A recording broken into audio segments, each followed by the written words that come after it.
Assalamualaikum warahmatullahi wabarakatuh. Sahabat pecinta channel biografi dan kisah. Channel yang mengupas biografi tokoh-tokoh dan kisah yang menarik dan inspiratif. Semoga kalian sehat selalu dan diberikan rezeki yang melimpah. Tuan Guru Sekumpul sudah sebut ibu kota Indonesia akan pindah ke Kalimantan Timur. Tidak banyak yang tahu bahwa ternyata Tuan Guru Sekumpul atau Kiai Haji Muhammad Zaini bin Abdul Ghani sudah menyebutkan bahwa hanya Kalimantan Timur yang cocok menjadi ibu kota Indonesia.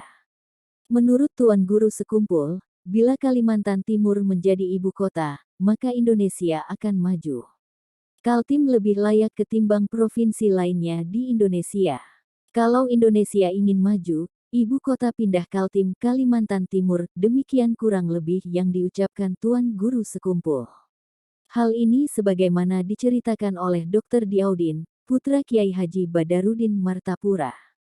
Tuan Guru Sekumpul mengatakan, ketika saya masih menjadi mahasiswa dan silaturahmi bersama dua teman mahasiswa lainnya ke Tuan Guru Sekumpul.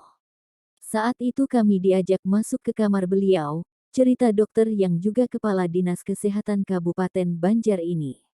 Nah, salah satu yang dibicarakan beliau adalah tentang Kaltim sebagai ibu kota Indonesia.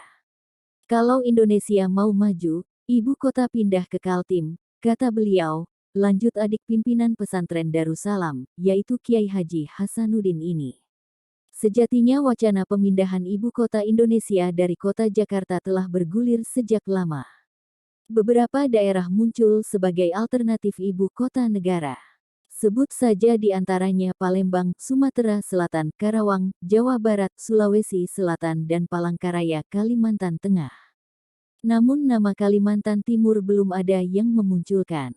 Rencana memindahkan ibu kota Indonesia ke Kalimantan Timur di kalangan pemerintah baru muncul belasan tahun pasca Tuan Guru Sekumpul wafat tahun 2005. Yaitu pada era pemerintahan Presiden Jokowi. Seolah sepemikiran dengan Tuan Guru Sekumpul, pada pidato kenegaraan tanggal 16 Agustus tahun 2019 Presiden Jokowi menyampaikan secara gamblang wacana pemindahan ibu kota Indonesia ke Kalimantan Timur. Presiden Jokowi meminta dukungan dari anggota parlemen dan rakyat Indonesia untuk memindahkan ibu kota Indonesia ke Pulau Kalimantan. Cerita Tuan Guru Sekumpul sudah memikirkan bahwa hanya Kaltim yang layak menjadi ibu kota Indonesia mendapat respons salah seorang santri yang lama ikut mengaji di Sekumpul, yaitu Ustadz Khairullah Zain. Seorang wali Allah punya kemampuan visual dan nalar yang berbeda dengan orang awam. Karena mereka berpikir menggunakan akal rabani, sehingga mampu membaca yang belum terbaca oleh orang awam, kata Khairullah Zain. Dalam sebuah hadits qudsi, Allah menyatakan bahwa jika Allah telah mencintai seorang hamba, maka dia menjadi pendengaran yang hamba tersebut mendengar dengannya.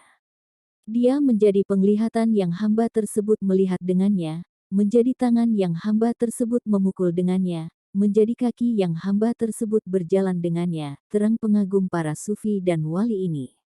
Seorang kekasih Allah atau wali Allah, bukan hanya panca indera saja yang diambil alih oleh Allah, tapi juga indera yang keenam, yaitu akalnya.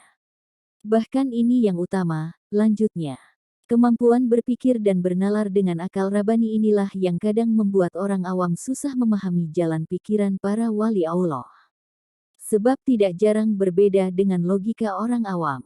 Para wali Allah telah melihat apa yang tidak mampu dilihat oleh orang awam dan menalar apa yang tidak mampu dinalar orang awam.